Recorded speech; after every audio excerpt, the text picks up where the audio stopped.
you've talked extensively about how this man influenced you as a boxer. Why don't you talk to them about it? Well, it's no big secret that I emulate Muhammad and Sugar Ray Robinson because they transcended the sport of boxing. They brought entertainment to a sport that was highly criticized because of the nature of the sport. And I'd like to take this time to thank Ali because he made it possible for me and Mike to be in this position.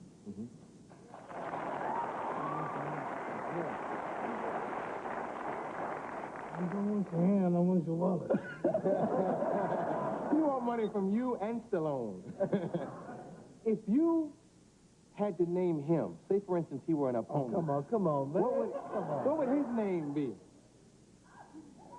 The Rabbit. The Rabbit. Rabbit 2. Don't say that. It's TV. Television, man. It's on television. Yeah, rabbits are cute.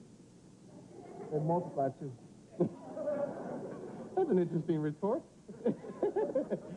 You are a student of boxing. You study all these films. You got this stuff that you bore your friends with, make them watch and everything. Out of all your stuff you look at with Muhammad Ali fighting, what's your favorite? Muhammad Ali and Cleveland Williams. Really? That was a beautiful fight, man. That was artistic. It's Ali at his best. Excuse me? I wasn't even born. It was 66, wasn't it? Was it 66? It was 66 in Houston Superdome. Yeah. I was 10. I wasn't born yet, I don't believe.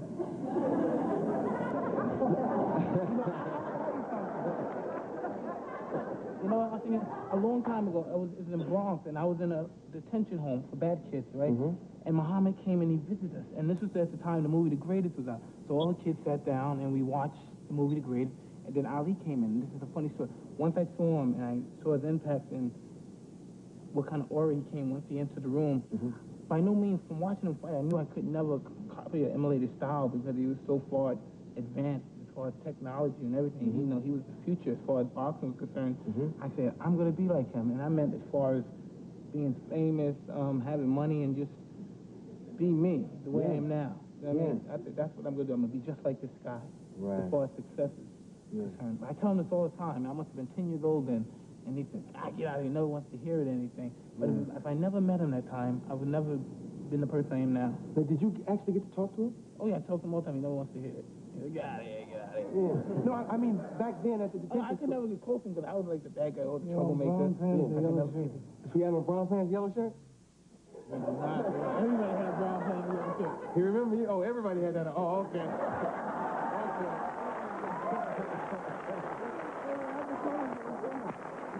That was the uniform. No doubt. Now, what was it about that Cleveland Williams fight that you liked? Because you watch them, you know what I mean? That was him at marvelous physical shape. When you watch him in the later years, you know what I mean? His personality reflecting, you know what I mean? His characteristics, you know what I mean? And his character overwhelming everyone, you know what I mean? Because deep down belief. And totally manipulating the human mind at that time. And when fighters at particular times before him was just authentically tough. You hit me, and who's going to land the first blow and who's going to take it? It's like I was saying, this authentic tough man. He's coming in, and he was just so marvelous, and he just outthink them, and he would make them believe they were tired. He would talk to them. A scientific approach. It was just totally unbelievable. That's what I told him to say. I know at this time it's very hard to believe because sometimes, you know, I guess, I don't know. You know what I mean? I'm shocked right to be here with the Sugar Man and the Greatest, you know what I mean? Yes.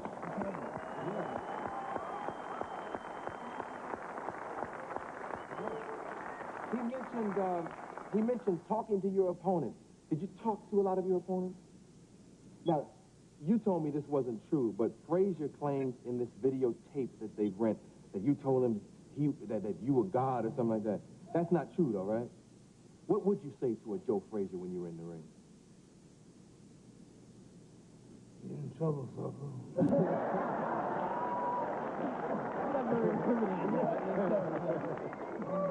I'm not talking bad about Joe. This is better. Yeah, but you would talk to your opponent. I got that from a rifle named Gorgeous George. Gorgeous George, yeah. Yeah, Gorgeous George talked a lot of stuff. Never won, though. He didn't win as many bouts as Ali. Yeah. In fact, I learned to talk trash by watching all this. Really? You talk to your opponents, Frank? Yeah, in a very subconscious manner. Now, what do you mean by that? No, just reverse psychology. And it didn't work with Tommy Hearns. I can't imagine Ray talking trash. By any means, would you care for a few more of these uppercuts?